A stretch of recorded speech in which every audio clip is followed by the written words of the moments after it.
Good morning, good afternoon, and good evening. Welcome to all of our attendees tuning in from around the world. Today's broadcast of Invisible Women in Sport is an Institute for Sport and Social Justice production. I'm your producer, Garnett L. Overby III. All guests will be muted during this production, but I encourage you to use the chat feature to ask a question or leave a comment. We will reserve time at the end to answer your questions. So now, without further ado, I would like to welcome our host, Gift Pendleton. Hello, and welcome to Season 4 of Invisible Women in Sport. I'm your host, Gift Pendleton. For today's episode, I have the pleasure of welcoming Kashi Walmer. She is the CEO and founder of KCW Consulting Group. Welcome, and thank you for joining us here today. Hi, thanks for having me, you guys. Of course. And so to first get started, I told you in the pre-meeting that we were going to start off with two truths and a lie. So I'll say my two truths and you can guess which one's a lie first, okay. And then we'll go to yours if that's okay. Okay. All right. So my statements are, I am 5'7", Half and Half is my favorite TV show, and I love finance, the class. I'm going to say the lie is finance. You're right. I had only because you looked up and you had to think about it. And sometimes when you have to look up and think about things, it's different. You got me. Yes, I had my exam today. We're good. We're just going to keep going for sure. All right. All right. So my two truths. Yes. Okay. My truths and a lie. I am 6'2". I was shot by a shotgun in high school, and I am 33% Caucasian. I hope the lie is you weren't shot by a shotgun in high school. Unfortunately, I wasn't listening to my parents, and I did happen to get shot with a bunch of other people. It's a random thing. It would never happen. That's why good girls should actually listen to their parents. I'm fine. It was nothing but pellets, but a great story of, I tell all the time, nobody can ever believe it, but that's the truth. Wow. And I'm glad you're still here with us today. I am. Thank you. Thank you for having me. I'm excited to be here. I'm happy to hear you. I met you the other day and I was very impressed. So nice to meet you again, Gift. Thank you. Nice to meet you as well. And I'm just glad to be able to talk to you here today. So your path is super unique and amazing, but I want to take it all the way back to the beginning before KCW Consulting and all the amazing endeavors you did prior. How did you get your start into athletics? My crazy dad. My dad was in Vietnam. He was an amazing athlete in the state of California. State high jump champion from Edison High School in Fresno. My mom was one of the first Black dance teachers at the junior college level in the state of California. I am the next to the baby, the favorite of 6 children to Larry and Naomi Cormier. And sports was all around us. There was not an option to not participate in sports. It's just what you did. My older sister played volleyball. And I remember my parents dropping us off to one of her practices and just watching. And I'm a visual learner, so I was just watching, learning how to play. And then they said, we want your daughter to play. And she said, if you want one daughter, you got to take all 4 daughters. So we all ended up playing sports. And that's really how I started my love for volleyball and sports. Awesome. And I know that your love for volleyball ended you up at USC, which is, you know, one of the best Power Fives for volleyball in the nation. And can you just tell us a little bit more about your time at USC in college? I could talk about USC all day. One of the best choices I've ever made. You know, when you're thinking about colleges and universities and the choices that you're going to make as a young child, 12, 13, 14, I was being recruited at a very young age. I remember thinking, like, where do I want to go to school if something happens to me? If I blow my knee out, if God forbid something happens, where can I go to where I'm going to use the university like the university is going to use me? And USC was always that answer. I went to Hawaii on a recruiting trip. I was like, oh my God, I can live in Hawaii. And then I was like, I don't want to live in Hawaii. I actually took a trip to Nebraska. They had just won the national championship. They had the football team had won it as well for football and volleyball. They had Samoans on the team and a lot of Black people. And I'm like, I could live in Nebraska. And then it snowed. And I was like, I'm not living in Nebraska. And so USC really started marking the boxes for me. It was close to Fresno, but not too close. Although my mom did come up every weekend and do my laundry. But USC was always the choice. I look now that it was always the choice for me. I always say that I chose USC, but I really think USC chose me, because every step that I've made along my way and the path has really been because of my choice to go to USC. And that's awesome. I think it's just amazing that you were able to look at it from a business perspective from such a young age. And I think that that's something that's kind of challenging to do. I think originally a lot of students and athletes in high school and younger just think of it as you have a love for a sport. But in reality, the older you get, there is a business transaction that occurs, whether that be getting, a scholarship or any other endeavor. So that's just amazing that you're able to just utilize, your access and just expand on that for sure. Well, and sorry, I apologize, but no problem. I must say, I wanted to go to other schools. I thought I was going to go to UCLA. I can't believe I'm saying that now. UCLA at the time had some of the best Black volleyball players on the team, and I thought I was going to go to UCLA. And I went to a camp there and I never felt so isolated. And I was like, this is not the school for me. And then I walked on the USC camp and I was like, this is the school for me. And my dad was like, you're taking all your 5 official visits. You're doing everything by the book. You're not just going to pick a school.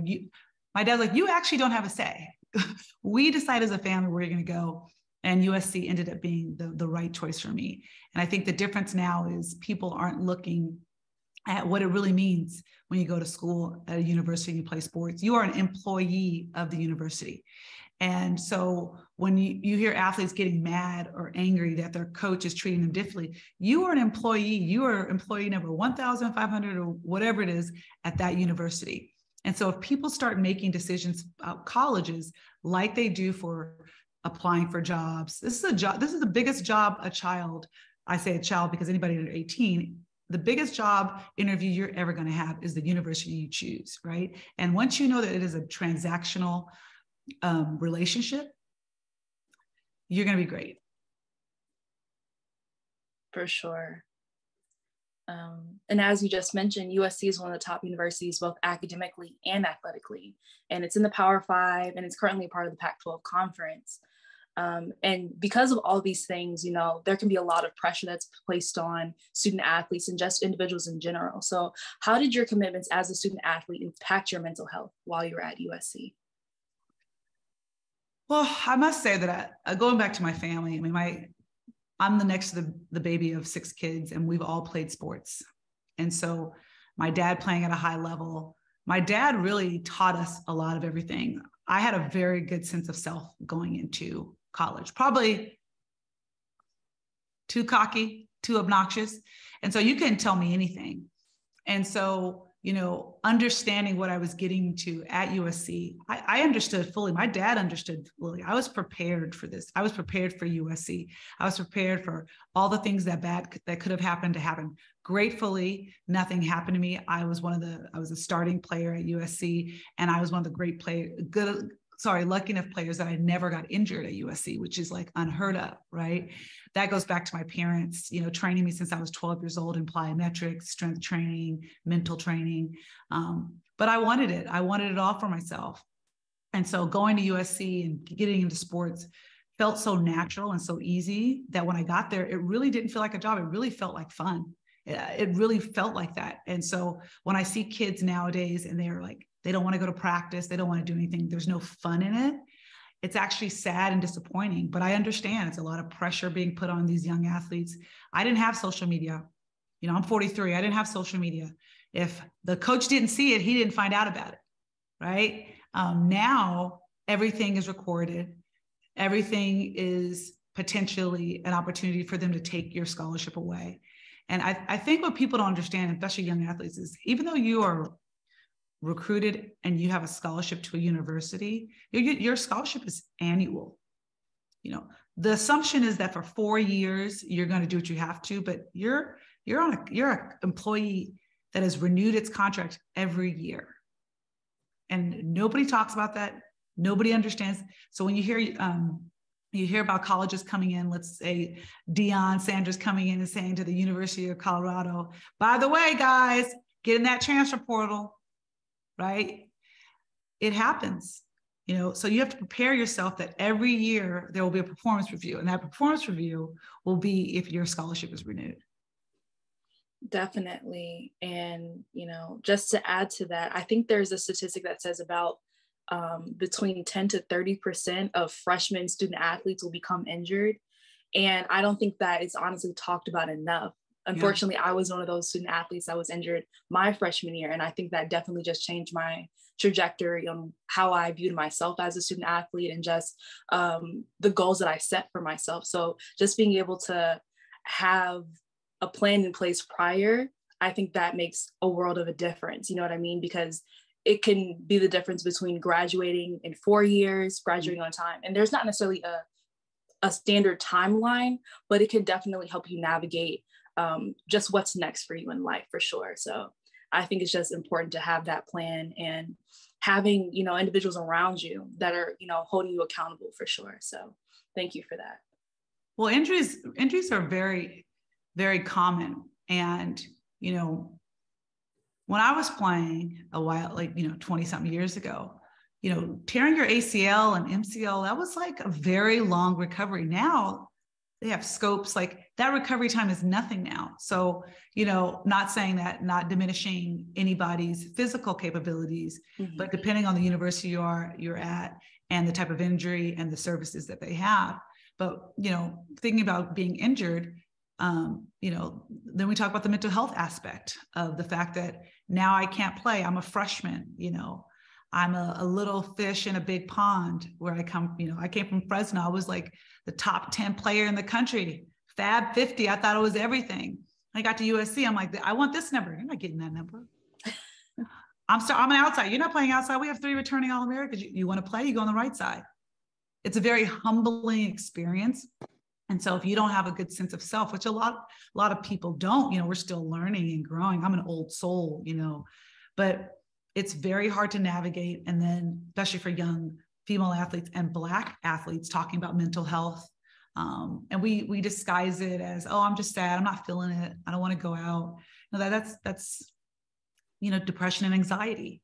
And so depending on where you are in your journey at a university, I think it's very important to make the right choice, to know that you have the support, whether from your family, friends, but also the university, and having access to healthcare for either physical recovery and mental recovery. And so I think that's what we're missing right now. And that's what we have to talk about a lot more when we're dealing with athletes in sports, especially female athletes in sports and Black athletes in sports. Definitely. And I think it also is going to be different depending on the sport that you're involved in, right? So for me, I was fortunate enough in track and field. Depending on the area, there are a lot of Black people and a lot of people of color that participate in track and field, but in a lot of times we're often relegated to sprints. You don't necessarily see them in the cross country team, which is normally bigger than the track team. And I think that, just the different politics of how track and field is like a co-ed sport. It's also so many different sports in between, so many different units. So because of that, it's like, you're dealing with so many different cultures, so many different people. It can be challenging when you get to the highest level, just feeling seen and heard. And so considering that you also were a part of an Olympic sport, such as volleyball, which is predominantly white, there's a lot of barriers for entry, specifically for people of color. How do you think that your experiences in volleyball influence your identity as a Black woman today? Wow, volleyball changed my life. Like I said, we grew up playing sports. I'm a July birthday, I'm a Cancer, so I'm super dramatic and extra, as anybody who knows me personally will tell you.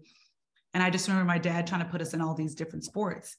And volleyball was the one sport that really clicked for me. I tried to do tennis. I didn't want to do it. It was too hot. I'm from Fresno. It was so hot trying to play tennis. You had to play at nighttime. You couldn't do anything.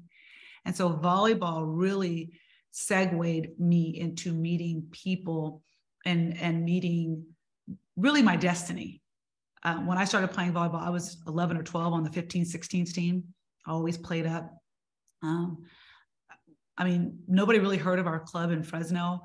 My sister and I start playing, and next thing you know, we're getting recruiting letters. I didn't even know what that meant. I didn't know what it meant to be recruited for sports. Now we're getting invited to drive to San Jose, which is about 2 hours from Fresno, to play on an all-star team. And through volleyball, I've met my friends for life. And I always say, sports isn't about sports. Sports is about teamwork, communication, leadership, problem solving. And so, now my children, I have a son who is 11 and a daughter who's 8. And I'm like, you guys have to play sports. I know you're terrible, but you're going to play, because you're going to figure out how to communicate with other people, to realize that disagreements are normal. Confrontation is normal. And so looking at where I am now, volleyball really was the stepping stone for everything. Meeting some of my friends for life, going to USC, falling back in love with volleyball and sports after I hated it for so long, which is a very real feeling for anybody who's played at a high level. If you've played in college, that means you were really good at the high school level. If you were good at the high school level, you were probably playing at the club level, as a 7th, 8th, 9th, 8th grader. So it's a lot of volleyball or a lot of sports. And so I think it's thinking about everybody that I have in my life today. I wouldn't change the trajectory, because it all surrounded volleyball, not the other sports I played. It was always volleyball. Awesome.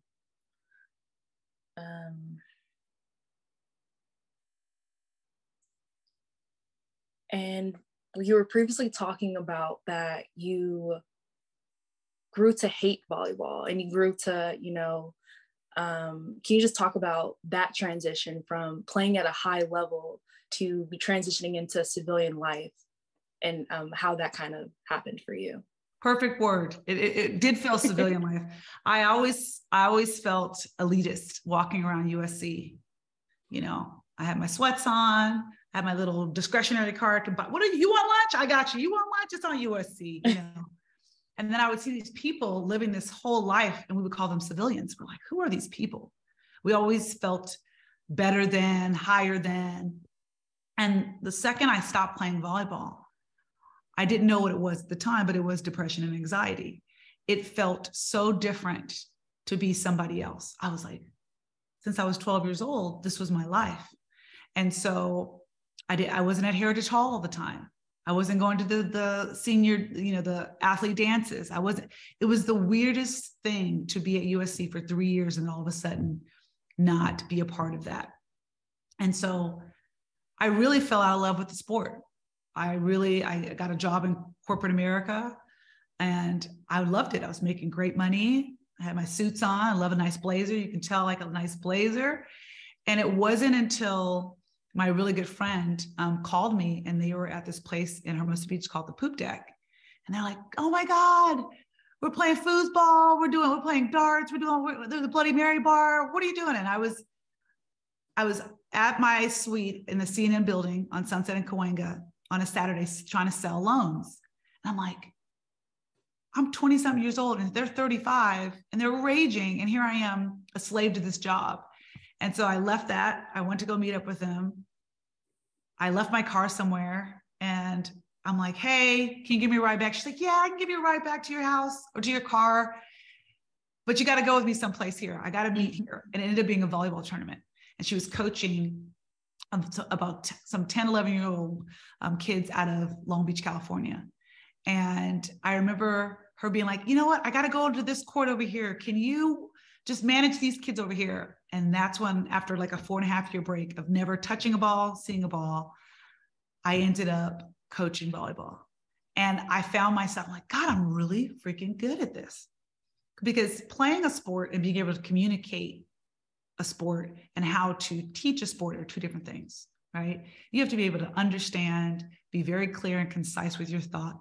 And I'm a visual learner. So I visually think about how can I make this easy for somebody to understand? Because I teach how I learn. And a lot of people are visual. And some kids are analytical, so they need to be broken out really concise for them as well. And so I was like, I remember calling my dad being like, Dad, I just coached a team. He's like, what? I'm like, yeah, I coached this club team out of Long Beach and pretty freaking good.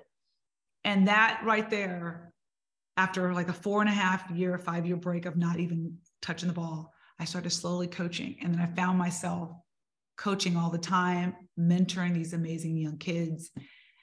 And I was like, oh my God, I want to do this. And I left my corporate job. I cannot believe it. I left my corporate job to coach. It was the craziest thing. And I was like, oh my God, what am I doing? And I made good money, but it wasn't anywhere of the money that I was making as a mortgage broker. But like, I was so happy. And I was like, oh my God, this is it.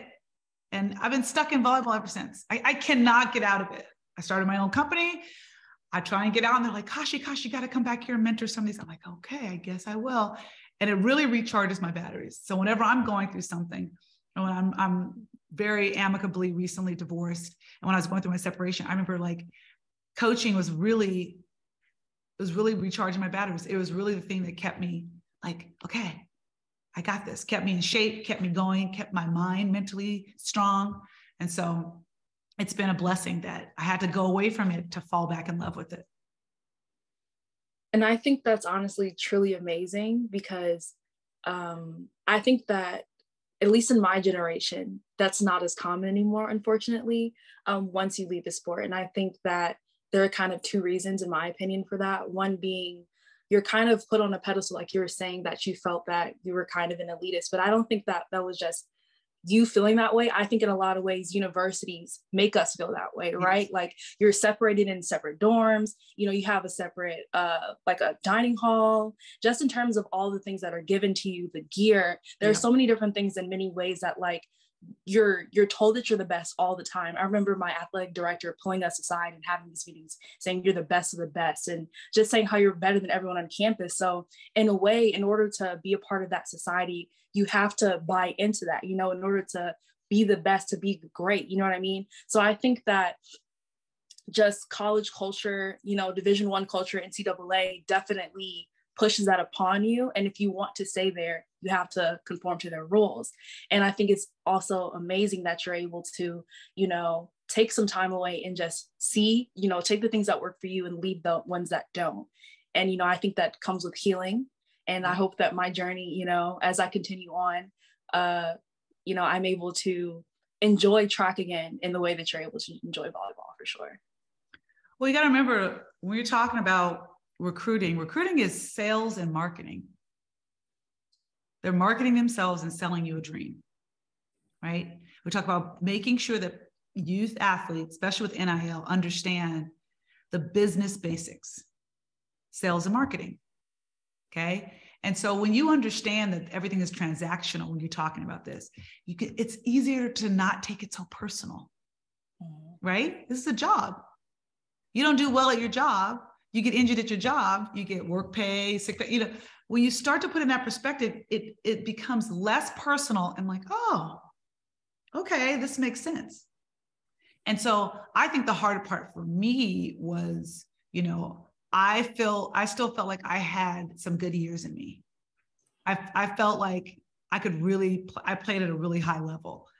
And I felt like I kind of quit on myself. I did myself a disservice. I think that's why I was more disappointed, because I don't want to be a quitter, but I also understand I needed to do that because I had been playing at such a high level for so long. I'm talking 12 years old, junior national team, World University Games teams. Like, this is not like I'm just playing rec leagues. I'm traveling, I had more stamps on my passport by the age of 16 or 17 than a lot of people do, And so that's a lot of pressure. And not that my family put on me, but myself.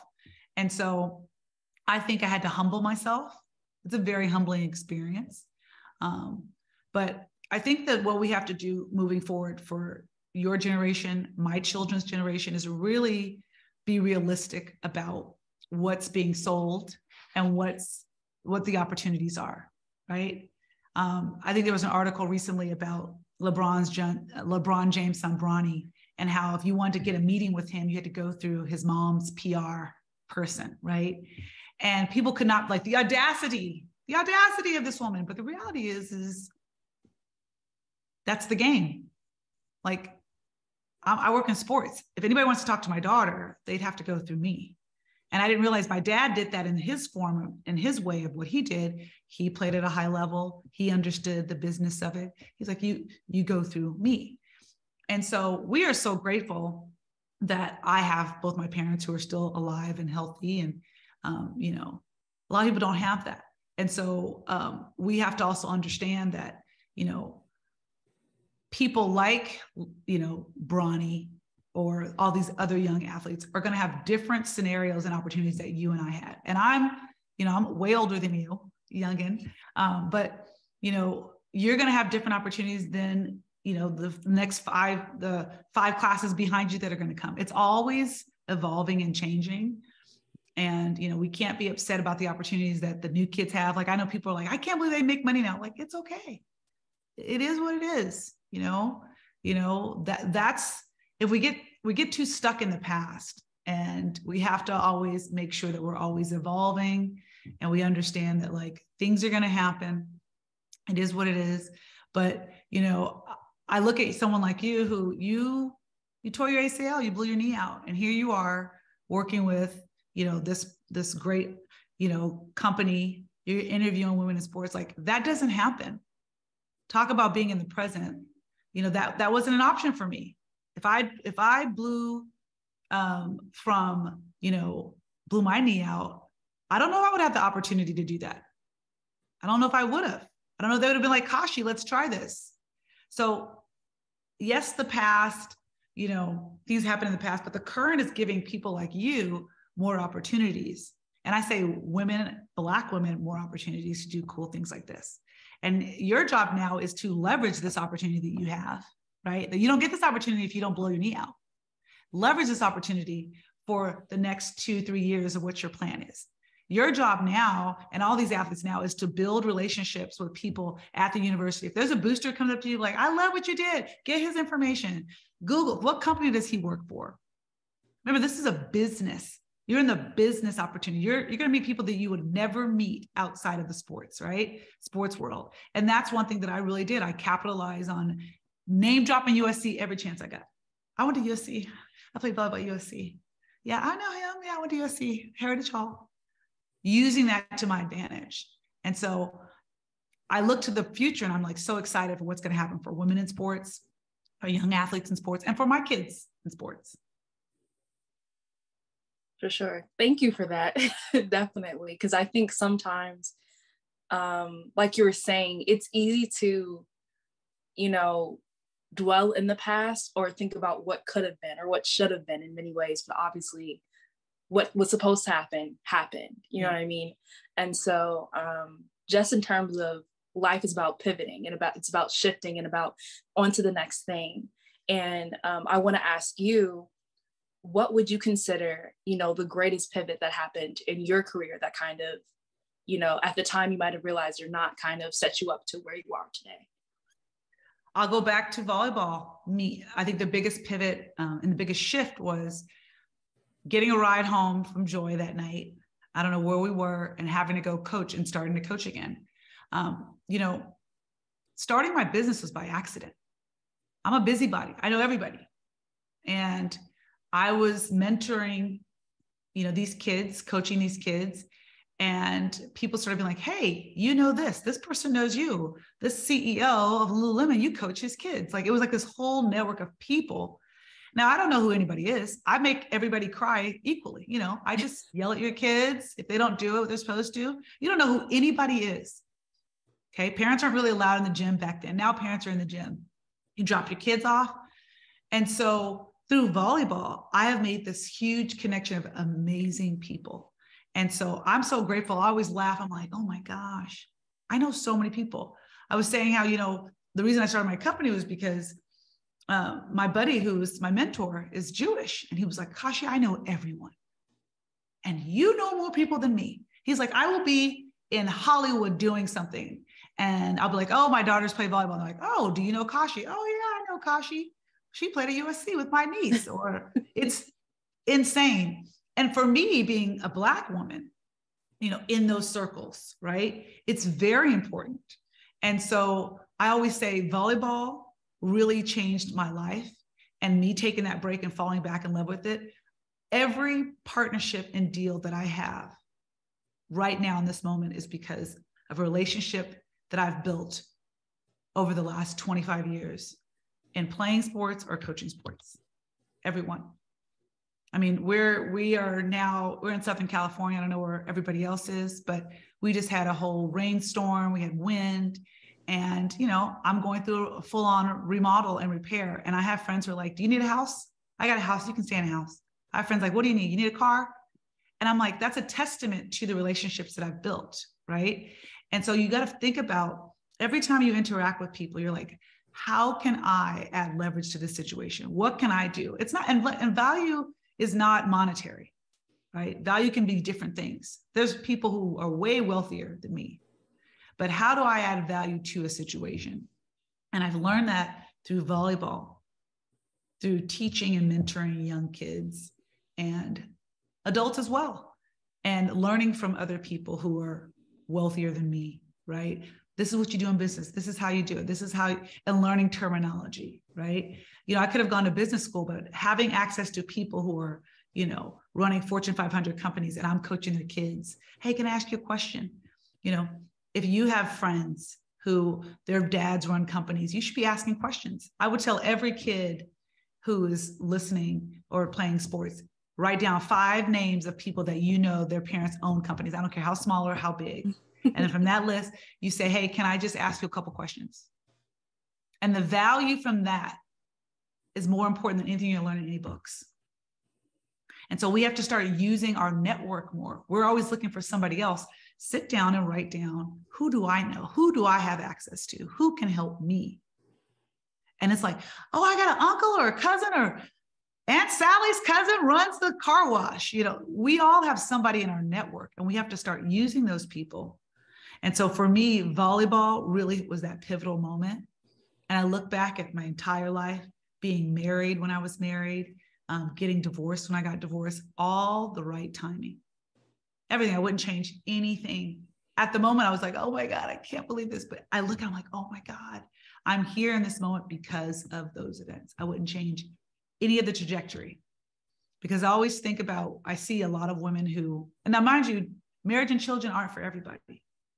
And I know for me, I wanted to be a mother and I wanted to be a wife, and thought I was going to be a wife for a lot longer than I was. But I just see a lot of people who are super successful, and now they're like, I really want to have a family. And I'm so grateful that my timing is right now, because I have my family. I was married to a really good man for a long time, and my children are older now, and they can manage themselves. And I think that's the timing, and everybody's timing is different. And I'm so grateful, because I would have always thought about, what if I would have just done straight work, try to do a family later. You never know if a family is an option later. And so I'm so grateful for the path that I took, the opportunities that I have, and where I am right now. And it's all because of volleyball. Awesome. And I think that it's amazing that you've just been able to go after what you wanted, no matter, how challenging it might be at the time. And, taking something like a thought in your head and making that into a company, it's, when you think about it, it's actually so monumental. It's bigger than you might realize, or I might realize, is the fact that it was once just a single thought in your head that you were able to, come into fruition and then make profitable, and I think that's really amazing. And, I did some research and I know that you founded more than one business. And first it was CharitySwag.com, and now you have today, which is KCW Consulting. And I know KCW Consulting is your main company right now, but can you talk about that transition from CharitySwag.com and how that kind of brought you to KCW Consulting today? Well, I'll tell you what entrepreneurship is, and that business was a big old piece of humble pie. Dreaming big. Like I said, I'm a Cancer. Dreaming big. I can do whatever I want. And that's my mother always being like, oh, you can do whatever you want. We got you. And realizing, taking a lot of stuff on the chin. Lost a lot of money in that business. But what I learned was like, I had to bet on myself. And I had a couple partners with that. And it's not their fault because I'm always the gung-ho one. But I just think that it wasn't my time and I didn't have the family yet. And it's very important to understand that like learning from your mistakes and taking that information and moving forward is so valuable. Remember, we talk about value add. How do I add value from this lesson? That was a failure on paper, but it was really a lesson. And, I really started to say to myself, how can I do it differently next time? What can I control? Because that's all we can do is control. We only have access to what we can control. I can't control my buyers. I can't control the clients. I can only control Kashi. And that's really when I started KCW. It was like, okay, this is what I can control. This is what I can manage. And this is where I'm going to go. And I look at KCW now and I'm like, I feel so grateful because it's KCW Consulting Group, because I literally have a team of people, not on my roster, but a team of people that are family and friends who consult me all the time. And it's really good to hear. I have like so many group texts with my family, my college friends, my friends that I played, on the junior national team with. I have a group, literally a group of 5 to 10 women that I can call and get counsel from, which is so valuable for me. And so what I've learned is mistakes are going to happen, and to bet on yourself. And that what I'm really good at is putting words to people's dreams. And that's kind of what I do. I can sit and talk to someone, extrapolate what they want to do, put it into words, and create a plan on how to do it. And I understand that's my gift. That's my specified knowledge. That's what I can do in my sleep. That's easy for me. And I don't even have it written down. I'll just meet someone and be like, oh, I think we should do this. And so from that technical space of charity swag, trying to do things super technical, I realized that I just got to be me. I got to be me. I got to stay in my lane. What am I great at? What can I do in my sleep that will take somebody else 20 hours to do? And that's KCW Consulting Group. And that's where, and people go their whole lives, and people, I said I'm 43, people go their whole lives and never know what they're supposed to do. I know what I'm supposed to do.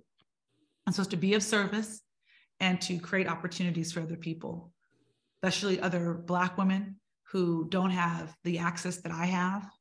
And I understand, my proximity to whiteness. I was married to a white man. I live in a very predominantly white neighborhood. My job is to give access to other women who might be darker complexion than me, just as smart as me, but don't have the network. And so that's my job. And under KCW Consulting Group, I want to work with women, for women. I have some male clients. I do some stuff here and there, but it's really working with women, for women, and especially helping and mentoring young women, and also other women who are older as well. Anywhere I can help, it's really what I've always wanted to do. It's what I'm good at. It's what I'm my mom's twin. I mean, we are insane together. We're all over the place. Our family can't deal with us. It's really funny. But I think that's my purpose. And learning from my mistakes moving forward is, be your truest self, your authentic self. And what that is me being of service to other people under the guise of KCW Consulting Group. That's awesome. And I know we talked yesterday, you talked about both mentorship as well as sponsorship. Yes. Can you talk a little bit more about the sponsorship piece as well? Yes. We always talk about, we want to mentor young athletes, or we want to mentor friends or business workers. But I think what we have to do, especially as women and Black women, is we have to work on sponsorship. Sponsorship is I vouch for you. Sponsorship is people speaking your name in rooms that you've never heard of, right? That's you going to a dinner and hearing of an opportunity, being like, you know what? I've got a great person in mind that would be amazing for this job. Not like, oh, maybe you throw your resume in. No, I know somebody who will be great for this job. And we hear it all the time. And whenever I get an opportunity for something, like I'm doing repairs in my house right now, I'm like, do I know a Black contractor? Do I know a Black roofer? Like, that's my first, okay, I don't know a Black roofer. Do I know a Samoan roofer? Like, my whole thing is always thinking about how can I sponsor or refer someone, whether it be, I got an opportunity recently about something. I'm like, I can't do it, but I know 2 other Black women who'll be great for this. And if I don't know, a woman personally, I'll ask for a referral of a man, unfortunately. but I think sponsorship really is, saying, I vouch for this person. This person is the best man for the job or woman for the job. And we don't do enough of that. We say, well, I think I know someone. No. Okay. Sponsorship. Yes. Awesome. And on that note, we are approaching the last question. So I just want to let everyone know in the chat, if you have any questions, feel free to put them in the chat so we can answer them as soon as possible and keep it rolling. And if I were a client at KCW, what are the services that you would be able to provide on my behalf? So I do more personal branding for businesses or company, any type of company, small or large. Our sweet spot is really companies that aren't very big, but not too small. And they're just looking to figure out a way to quantify themselves and how to burst onto the scene. It's really like a midway, but I've worked with many companies helping them do a lot of things, sponsorship partnerships. I come in and I consult on an individual basis, company basis. And, sometimes my opinion isn't always welcome because my job is to be subjective. I always say that I'm the target market. So when I receive information, I process it. I'm a mom, right? I'm a mom. I have two kids. And I think about, how do I digest information? How do I listen? What do I do when I'm processing stuff for my kids? And so I listen to it and I say, okay, this doesn't make sense. Oh, this makes sense. When I drive my kid here, this is what I'm looking for. And so I always try and process things as a mother, because that's so important, because I'm the demographic that everybody's trying to reach. And then they want someone hip and cool. I can be hip and cool too, but it's really about me coming in, taking an inventory, finding out what the goal is. Sometimes companies have a problem because they don't know what their goal is. They don't know what their target market is and what they're trying to accomplish. And so what I do really well, like I said, putting words to people's dreams, I can sit down and communicate with you and say, okay, what are we trying to do? What's our goal? What's the purpose? And then once we know the goal and the purpose, we can create an action plan. And so that's what I do. I do a lot of philanthropic work, which is very important to me. I do a lot of consulting with philanthropic companies for fundraising, which is really important. And so I like to say I can do it all. I will never say no to anything, because I love it. And that's my problem. That's what I'm working on, is saying no, but because I'm a Cancer, I'm an empath. So we absorb a lot. And so sometimes we can take it personal, but that's what therapy is for. My therapist says, let it go. So, KCW right now is, we have a couple of great clients that we've had for a long time. And I'm not looking for clients on a 6-month or 12-month partnership. My clients we've had for a very long time, because it's all about planting seeds and building relationships. And I'm all about relationship building. So I have clients who are going through a different part of their lives, going from being Olympic athletes to now motherhood. How do we transition? How do we segue to where that makes sense for you? How do we add value? How do we capitalize on you as a professional athlete, now a mother, potentially going for the Olympics again? Things like that, which are really fun and cool for me. So that's what I do. I do everything. It's KCW Consulting Group for a reason, because I just give you my opinion. Awesome. I love to hear it. And this will be my last question before turning over to the chat. The world of sports is well known to be a male-dominated industry. How have you been able to find your community within your career? Playing sports gives me a lot of access. If you see a lot of the people who are in sports, who are at higher levels, played sports. You see that in the WNBA. You see a lot with soccer and things like that. Knowing the ins and outs of, sports as an athlete, from understanding scholarship and per diem in the collegiate area to knowing post-college, I think it's really important, that we as female athletes are always, go back to mentorship and sponsorship, are always doing that for each other. It helps when you have a built-in network of USC, Stanford, the Pac-10. Oh, it's the Pac-12 now, part of the Pac-12. But for women who are coming up, trying to find that, I would say search locally for other philanthropic organizations that you know. If you live, we're in Los Angeles, we have so many teams here, but if you're, let's say, in the Midwest, I would look for whatever local professional team you have and reach out for their philanthropic chapters and see if you can help. You know, philanthropy is the new networking. Everybody's doing networking through philanthropy. So whatever city you're in, there's probably a professional, a AAA baseball team or a hockey team. I would reach out to those teams and say, hey, is there a philanthropic organization that I can come volunteer with? And there, most likely, you will find a lot of women in sports. And so wherever you are, I'm from Fresno. We have like a, you know, I think a AAA baseball team there. So if there was someone in Fresno, like, what can I do? How can I help? I would find in the Fresno County area, I would look for all the teams that are doing single A, AAA, any type of sports, and be like, hey, how can I help? Do you have any events going on? And that's where you're going to really find a lot of women in sports, and then building your network. I'm in Los Angeles. There's women everywhere in sports. A lot of athletes that I've coached are now working in sports, which is really cool. Some of my good friends who I played volleyball with are big time in sports. And so they're always sending me things. I'm always sending them things. And it's really kind of created this amazing community of women. But I found it to be a really great process. And there's some amazing women out here doing some great stuff. It's just cool to watch. It's really cool to watch. Awesome. And I just want to echo the point you made one more time about just how philanthropy is the new networking. And I think that is something that you're making me privy to today. So I appreciate that for, you know, allowing me that information for sure.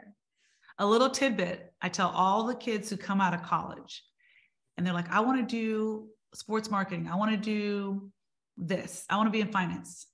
You find the company you love and see what organizations they're associated with.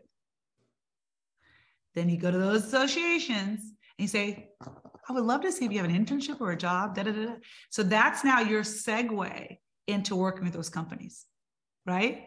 And every corporate company has at the bottom the people they work with or the organization, and you find a local chapter of that organization. When I was trying to get my first sponsorship deal with one of my first clients was a man. He's this big old, like we call him the Lorax. He's like all about the earth, and he's environmental science degree from UCLA. And he's like, I want to work at the Sierra Club. I'm like, I don't know anybody from the Sierra Club, but you know what I do know? They work with Murad, and Murad's down the street. So let's figure out a way. And now he's an ambassador for the Sierra Club. He's met so many amazing people through that. And he's gotten so many more sponsorship deals through that philanthropic aspect than anything. Wow. Definitely be taking notes on that. So thank you. Some free game for you. You got it. Thank you. Thank you. I can't pay the invoice yet, but you know, in a couple of years, I can return the favor for sure. So now we'll be turning over to the chat. If anyone has any questions, please feel free to put them in. Yvette says, thank you, it is my honor.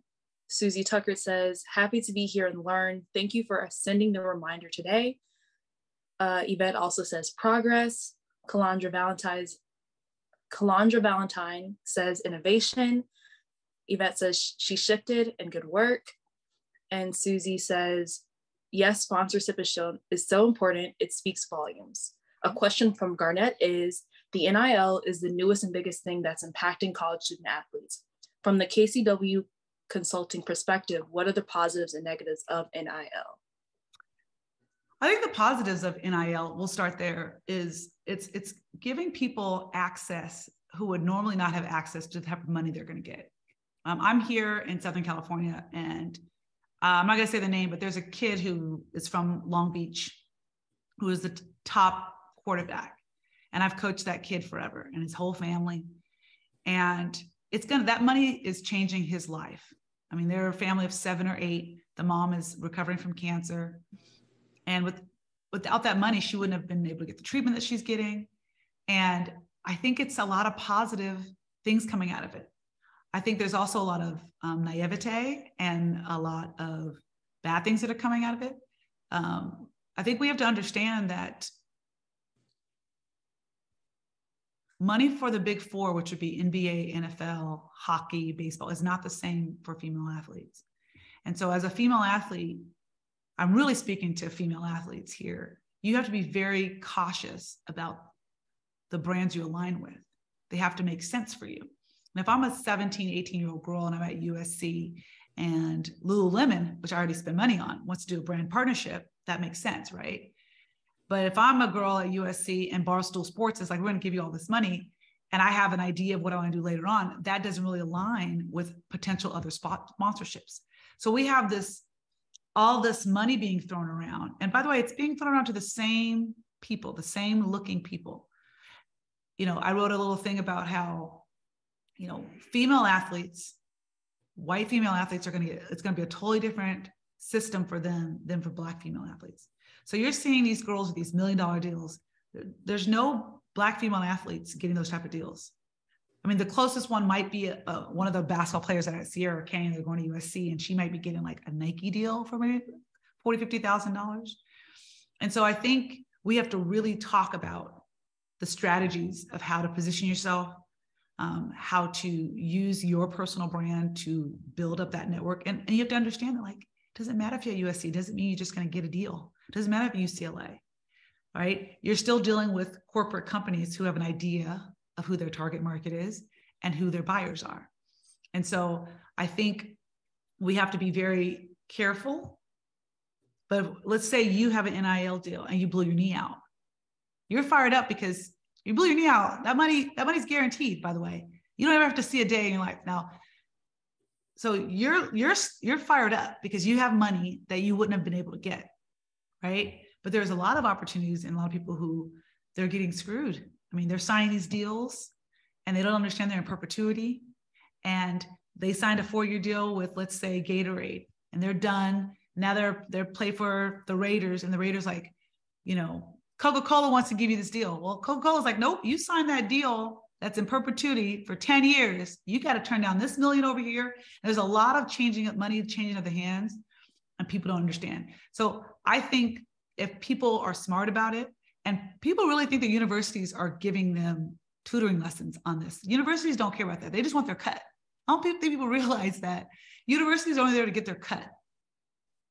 So if you see a kid signing for $1 million, the university is making sure that if they're sponsored by Nike, that kid's in Nike. If they're sponsored by Reebok, that kid's in Reebok. He's not at a Nike school wearing Adidas. Okay. And so a lot of kids you're going to start to see get in trouble. And they've already spent the money. And you're going to start seeing a lot of people getting sued. And I still think it's the evolution of sports. I think it's a good thing. I've already prepared my children who are terrible in sports for when they get their one deal for $500. I've already prepared it for them. But I think if we just take our time, I don't think it's a bad thing. It's just what's going to happen. I just think we got to be smart about it. There's a lot of deals out there, a lot of money to be had, a lot of money to be made, but everybody's not going to get the same amount of money. Young Black athletes are not going to get the same amount of money, especially female athletes. And so the second part of that is once they get the money, we have to start creating a system to help them save and invest the money, which is another whole different story, which is offered to guys who are doing big money, NFL guys. They get all these investors and they have all these opportunities to, save the money or spend the money or invest in things. Let's say you blew your knee out and you're getting $500 a month. That's a lot of money outside of what you're already getting for your full scholarship. How do we invest that? How do we make this money grow to $1,500 for you? Right. And so I think if we think of it on a smaller scale for the majority of people who are going to get the majority of the deals are not going to be the $1 million deals. Okay. The 1% is going to get those big deals. Everybody else is going to be getting Boot Barn's going to give them $75 to post something, or Lululemon might send them a little bit of money, but it's already changed the landscape of everything. But this next year, it's going to be very interesting, especially with the transfer portal, because some of these deals are attached to universities. So if you have if you say you're a man or a boy and you have $1 million deal at Tennessee and you transfer to UCLA, that deal's not going to go with you. And you've probably already spent a little bit of it. And so I think it's really important that we talk through things. We prepare the athletes, which the universities really should be doing a better job of. They're not, but it is what it is. The positives, there's always gonna be positive and negatives. I'm happy for it. I'm happy to go back and play and make some money off of NIL. But I think it's gonna ultimately be good, because especially for the athletes who aren't big time names and who wanna do something else, it'll be cool for them to have some money set aside to do that. So I think the positives kind of outweigh the negatives. I mean, but I'm not a Big Four. I'm not an NFL, NBA, baseball player. You know, female athletes won't sniff that kind of money. So I don't really know. I don't have enough information on it to go by that, but I can say for a female athlete, if I was playing right now and I got, you know, an extra $500 to $750 a month in NIL sponsorship from a couple people, I'd be very happy. I'd invest it, I'd buy some property, but I think there's positives and negatives, and we just got to go. We have to see. The next 2 years will be interesting, especially with the transfer portal and with NIL. After, because now there's no more extra year, COVID year's over. It'll be very interesting to see collegiate sports in the next 2 years.